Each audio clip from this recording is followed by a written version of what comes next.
Coming up this week on The Forum, I'll be sitting with Miss Black Minnesota U.S. Ambassador. That's coming up this week on The Forum.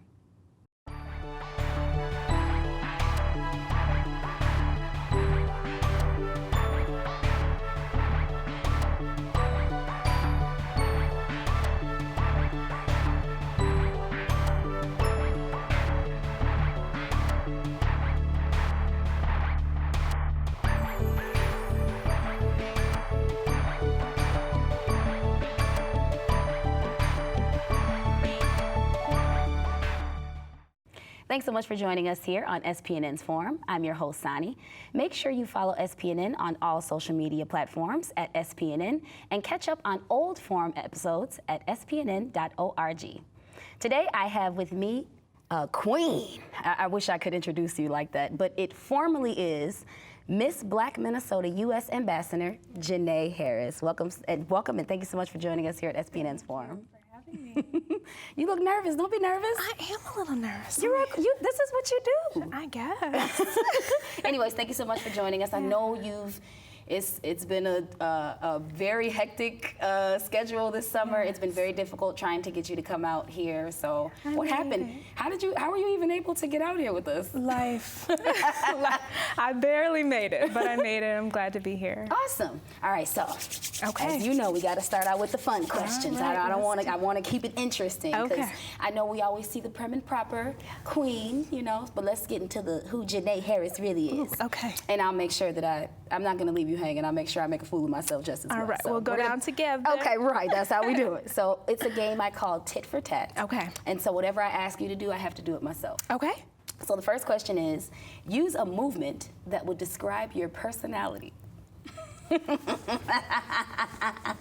have to agree with you. Mine's like that. I don't know what that means, but I like it. I like it. Yeah, you should ask somebody that too. Yeah. All right. So tell us about an embarrassing pageant moment. Ooh, okay. She already got it. I'm ready, because this was so bad. So we're rehearsing, right? We're rehearsing for the national pageant down in Oklahoma City. Okay. And so we're practicing our onstage question. And that's, if you ask any pageant girl, that's the one thing that we are dreading, right? Okay. Because you never know what's going to come up, and you've got to think really fast. So you can't pre-prepare for that? No. Oh, okay. For our pageant, there was literally a bowl with about 50 questions in it. And you just walk up, pick one out, and hand it to the host. So, oh, wow. You have no idea what's coming. What it is, yeah. Okay. So during rehearsal, I got asked about a past queen who is also from Minnesota, and just a fun rehearsal question. She just asked me if I knew her and if she was from the same city as me. And I said, well, something, Minnesota is such a great city. And didn't even, when you're in that moment, you're not even really listening to what you're saying. But then I walked off, and my sister queens were like, you just said Minnesota was a city. I'm like, oh my God. That's not so bad. I know, but it's like a tiny thing, but in your mind, it's like, oh my God, I'm an idiot. No, that's not that bad. I thought maybe you fell and busted your nose or something like that. I probably would never show my face again if that happened. All right, so for me, an embarrassing, I guess it would be media for me. Yes. Anytime, I'm a fast talker, and anytime, I work in radio too, and so whenever I go on the air, I get really hyped, I get really excited. And so oftentimes people will call and be like, I'm gonna need you to slow down. And I always feel like I'm in the moment, and I'm going, and I'm entertaining, and no, they didn't understand that last break at all, Speedy Gonzalez. At least they called and told you. And it lets me know that they're listening. They know. So anytime, right. So anytime somebody calls and tells me, Sanni, slow down, it's kind of like, get your stuff together, Sanni. So that just means you're excited. Yeah. I'm passionate about what I'm doing. I love it. So the next question is, what is the most embarrassing song that you have in your music collection, and you have to sing one line out of that song? Okay. Do I have to sing it? Just one line. Okay, so we don't need a Beyonce. We just need Is that what you want? You won't get Beyonce. This is glass up first. Okay, so Elton John. Okay. I don't know what the song is called. It's like, don't go breaking my heart. That's a good song. Is that Elton John? I wanna break your heart. Yeah, that's a good song. Is it like a duet? I think it is, but I'm not sure who the other person is. Somebody gonna get me for that. That's okay. That's a good song. It's a good song, but Elton John, you know. They were just telling me Elton John and Kiki D, I think. Kiki, is she black? I don't know, but she sounds good. I know, but Kiki. All right, Okay. so the most embarrassing song in my collection would be We're Equestria Girls and We're Here. My daughter likes My Little Pony, and so they got a new version. And their little song is kind of dope, so it's on my iPod. Equestrian Girl, that's a big word. Yeah, that's the new school My Little Pony. So it's a song, their theme song is We're Equestria Girls and We're Here to shout. Yeah. I love, is that It's a nice little beat, though. It sounds Yeah, good. You yeah. make me want to go to iTunes and get it. Check it out, that's the new school. That's the new school one. Yeah, check it out, check it out. All right, so what was your favorite cereal growing up? I asked this because I feel like it reveals a lot about a person. Okay, this is going to reveal a lot about my childhood trauma. Oh, your trauma? Not really. So it really was Fruit Loops. Okay. But we couldn't have Fruit Loops. none of that. Fruit Loops, Tricks. What's the one with the little marshmallow? Lucky Charms? Lucky Charms. What's the cinnamon? Cinnamon Toast Crunch? Anything that was delicious. Cookie Crisp? No. No?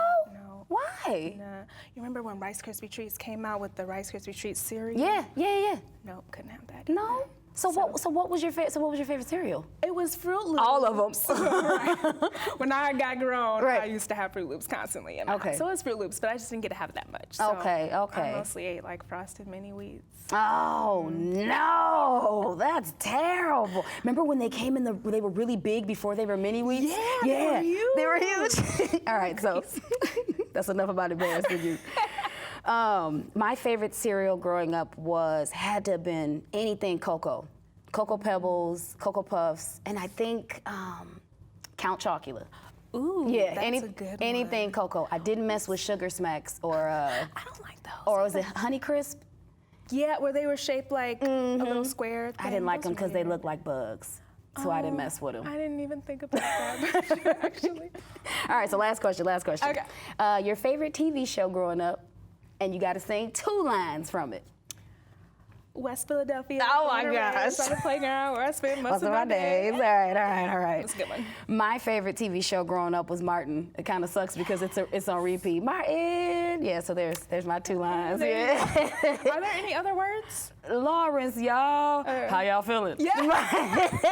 That's it. All right, now to the pageant questions. Now we're gonna get prim and proper. We left all the wild stuff behind. All right, so your name, your formal title is Miss Black Minnesota U.S. Ambassador. Yes. So explain that to me. Yes. So my system is fairly new. And it's really more so based on service and being a change agent in the community. Okay. So, and a lot of pageant systems do have that aspect, but that sort of comes before anything else pageant, so to speak. So we're not about just sort of popping up and making appearances and taking lots of pictures, but really, really working on making effective changes in the community. Okay. And so that's where the ambassador sort of comes from, is that we are we're developing ourselves into leaders in the community to sort of be the leaders sort of championing this change that we're trying to do. Okay, so you said that's fairly new. Like how new is it?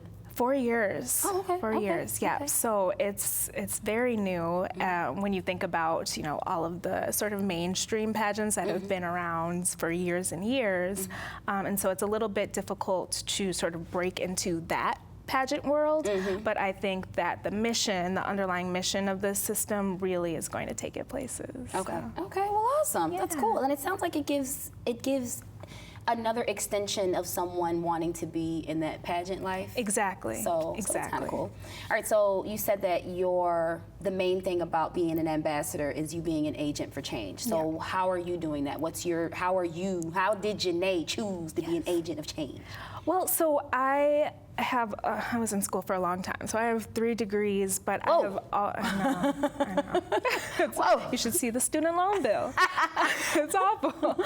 But I've always been drawn to the nonprofit world. I've always worked in nonprofit, which doesn't always balance out as far as paying back student loans, but there's something in me that always wants to help those who can't help themselves. And so when I came across this pageant, I was like, wow, this it's sort of almost like an anti-pageant. Okay. If that makes sense. Okay. You know, in the sense of that I'm a girly girl, but I've never been like I'm going to do my makeup and my hair every single day and wear a crown and that sort of thing. So this participating in this pageant was a way for me to sort of join those two worlds and build confidence and self-esteem and public speaking and all that sort of thing too. So what are you doing in the community? You said there's a lot of work that's being done. What exactly are you working on? So my platform sort of started and it's transformed. So when I started, it was Beautiful Minds, which is promoting mental health in communities of color. There's a lot of work still needing to be done in communities of color, and specifically the Black community as far as mental health goes. And I also am now starting to work on developing some police community relations aspects. So my 2 degrees, I have a bachelor's in criminal justice, a master's in criminology, and then a law degree. Wow. And I also have an extensive police family, a lot of police officers in my family, both in Chicago and Milwaukee. Nice. So, you know, with everything that's been going on in current events regarding police relations, it became very apparent to me and important to me to sort of bridge that gap and say, you know, being anti-police brutality does not necessarily mean you're anti-police. Right.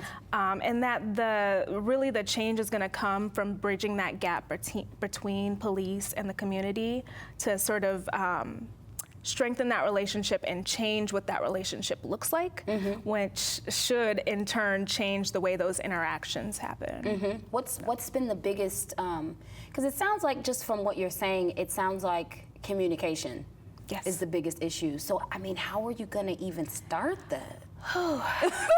It's a huge that's task. heavy. It's heavy. And I think sort of me having these 2 different worlds sort of come together is helpful. I previously worked in legal aid in St. Paul, and we had been hosting a series of community events at Morning Star Baptist Church. And the last one that we had one of the candidates for the St. Paul Police Commissioner position came, and she also brought another one of her officers with her, and we invited the community to come. And it was sort of posed as, this is just a conversation. So we literally sat around the table and just talked about, you know, from the police side, what's happening. So, you know, I've seen in my neighborhood, I saw somebody get pulled over and the police slammed him to the ground. And so the police can say, okay, so in this situation, this is what happened. This is why the police officer reacted that way. This is what's in our policy for the police officer to react that way. This is what's probably going on in the officer's mind as they're having that interaction. And then the community person saying, oh, okay, you know, well, I didn't know that because I just popped in at the end of it and saw what was going on. And sort of taking down that barrier and taking out the adversarial nature of police and the community. So it's not a us against them sort of situation. It's a conversation on how do we fix what's happening. And so I think taking out, my aim is to have several of those community discussions. I was gonna ask, if that seems like that's gonna be, I guess, like starting an exercise program, like you need to look at this for the long haul. And it's tough. Theory-wise, for criminal justice and police, there is an underlying sort of, you've probably heard of the Blue Code. So it's almost like the military, where police are taught that they have their other officers back no matter what. And so I think what has happened over the years is that has sort of evolved from like a positive, you know, we got each other's back, we're gonna keep each other safe out there, into almost like a institutional gang.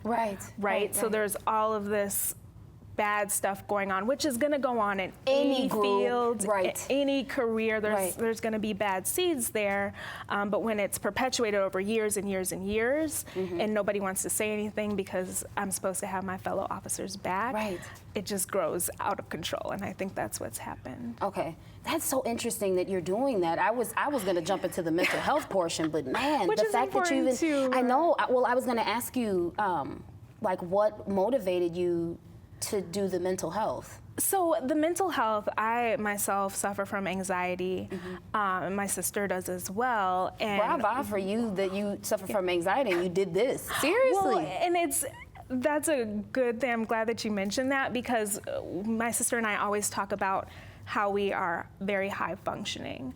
So I have a really deep understanding of my anxiety after, maybe 5 years ago, sort of having these sort of feelings come up, and I'm like, what is going on? It's not like something that I had since childhood. Right. It just sort of popped up in law school, actually. Traumatic experience. Well, I was gonna say, I heard law school ain't no joke though. I've heard a lot of people, their response to the intensity of the work. So. Oh yeah, it was, and I went straight from undergrad to law school, so which maybe There was no rest. no rest. I was, a lot younger than all my classmates. So that's when it hit me.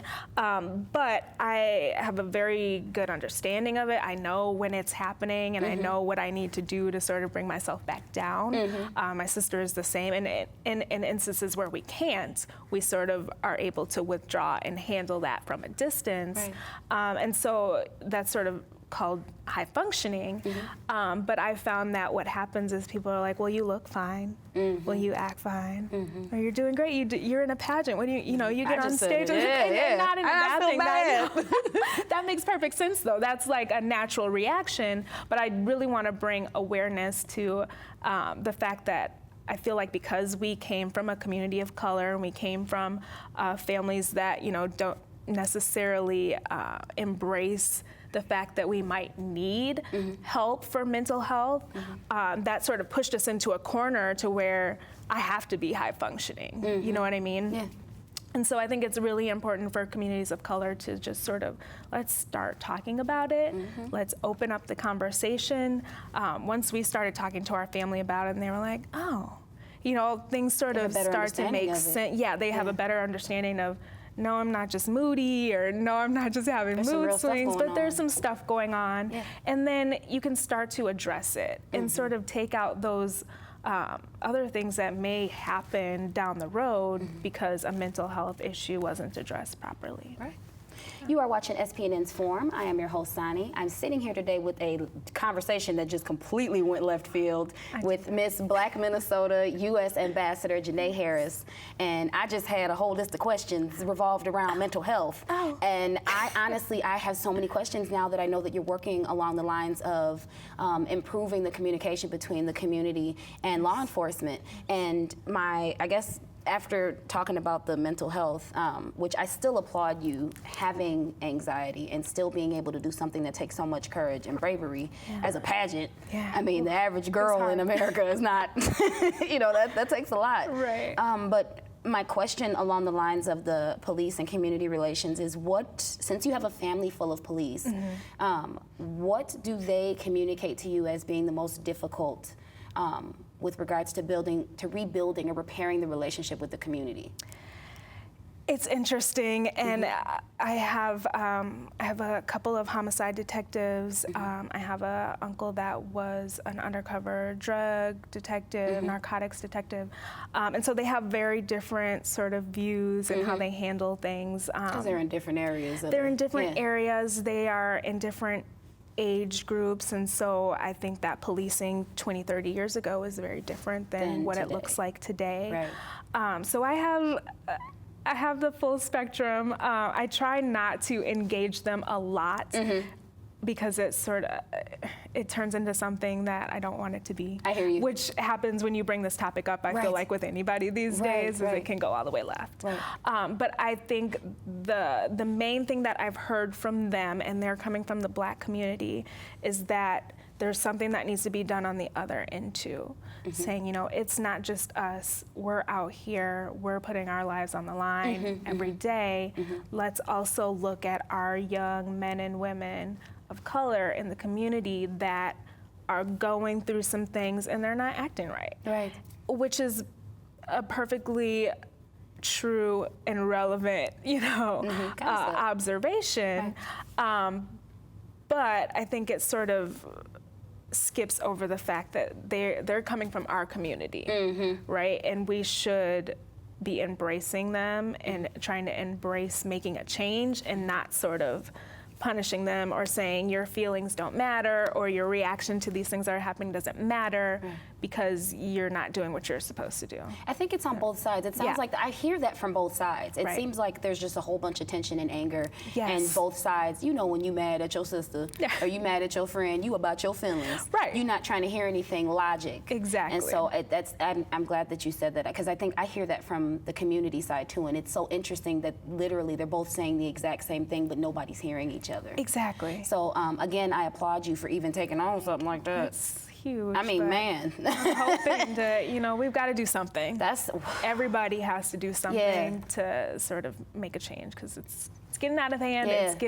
It's stressful. I feel like our community is really sort of links back to the mental health. Right, is right. that this is something huge for Black people. I get nervous if I see a police officer behind me, if I got pulled over. Do you really? Yeah, Okay. and so I'm also an event planner, and I was out in rural Wisconsin doing a wedding, driving back with my business partner. It's 3 a.m, and we got pulled over, and I immediately didn't even think about it. I just turned to her and I said, "Turn on your camera," which.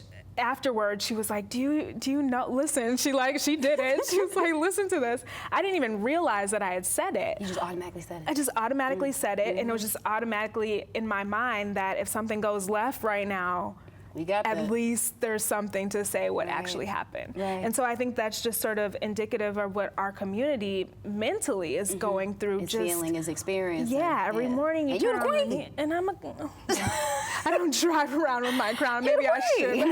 No, but I'm glad that you said that, because even you would think, oh, she's in the pageant. Even you are concerned. So again, from your feelings, having a family full of law enforcement and still feeling like that, I still applaud you for taking on that task and approaching it in such a positive and productive manner, because that's heavy. It's really heavy. That's super heavy. Okay, so we only have a little bit time left. I told you it goes fast. Do you have any events coming up that you want to talk about? Yes, Okay. I do. So the first thing is going to be called Pageant Power. Okay. And it is with an organization called Girls Are Powerful. Okay. We don't have the date and location set just yet, but stay tuned on that. And it's going to be me and several other Minnesota pageant queens for girls, I believe 8 to 13, and they can come and we'll sort of go through why pageantry makes girls powerful. Okay.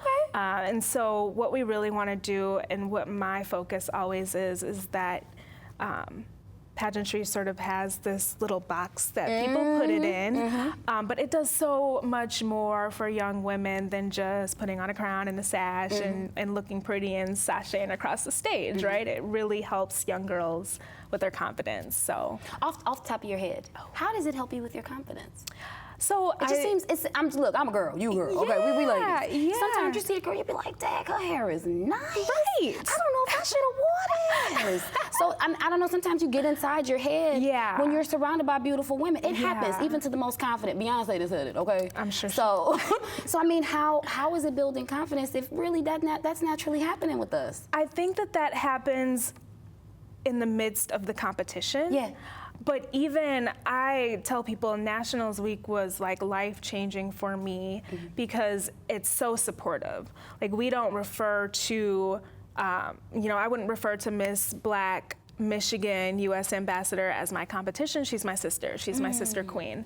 Okay. And so, I mean, we keep in touch with each other. We motivate each other. We cheer each other on. Okay. So it really sort of, and this was unique to my system. It's the only system I've ever competed in. So I don't know if the other systems are function like that. Friendly. Right. And it's also just about getting up on stage. Like, I didn't place in nationals, but I was like, I went up there. I was nervous, about to pee my pants and shaking in the backstage, but I went up there, I put my smile on, and it's just about sort of that inner confidence and feeling accomplished that you did something. In spite of being like, maybe I should have worn a red curly hair. Right. I had those moments. I was going down my list. This is why I didn't play. This is why. But, it's sort of, it fosters self-improvement, right? So when I got to nationals, I was like, I should have went on that diet, but I didn't. But, Next time when I come, I'm gonna come correct. Exactly. I got home, I was in the gym the next day. Right, right. It's just about looking in instead of out. And I know that's sort of counterintuitive. It doesn't seem like that. Yeah, it really doesn't. But like you said, maybe that's the system that's going on with the organization that you're with. Right. And the fact that you guys are calling each other sisters, I've always heard it was catty. Oh. Not with y'all, huh? Well, not with us at all. Okay, Like, I okay. literally love every single one of my sister queens and our little sister queen teens, too. Okay. And I've actually heard from some of the other systems, maybe not the bigger ones, I don't know, that they also refer to their competition as sister queens. Okay. So it's not I like Nationals hearing Week. No, I'm just Nationals, it's a whole new ball of wax. a little bit, but we're sisters, and we love each other and support each other, and we need more of that. That's good. I agree with you. I'm glad to hear something that completely shades what I've heard about because ladies get their makeup on, the clouds come out, so it's tripping girls backstage. Yeah, no, we don't do that. Okay, well, all right. So one quick last question. Yes. The world of entertainment and everything is kind of crazy right now, and I think it's because TV is like competing with internet, so they have to be a little bit more ratchet. And so a lot of people are a lot more than what maybe me and you grew up with. Right.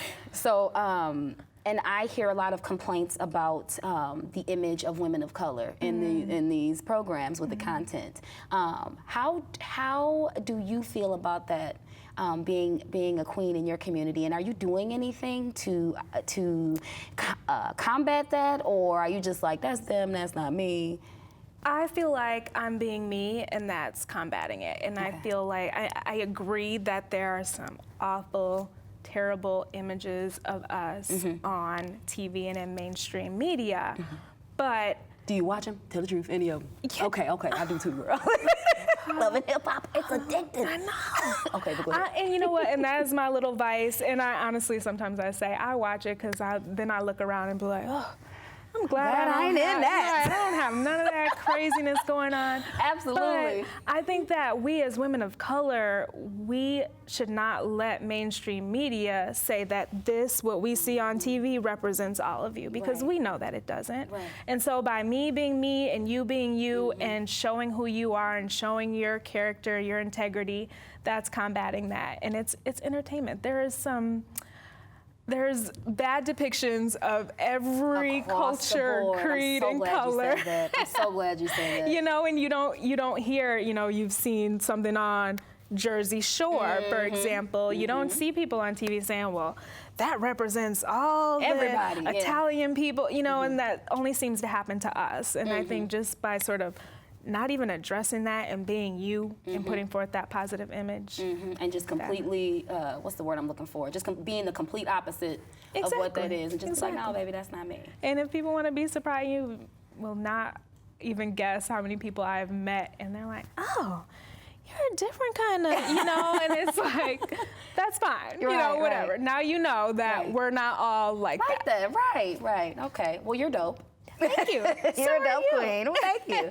Jenae, thank you so much for taking the time to come out here, because I know you're super busy. I really appreciate it. Never too busy for this. I'd love to come back. All right, cool. All right. I'm going to hold you to it. Okay. My name is Sanni, and you've been watching SPNN's Forum.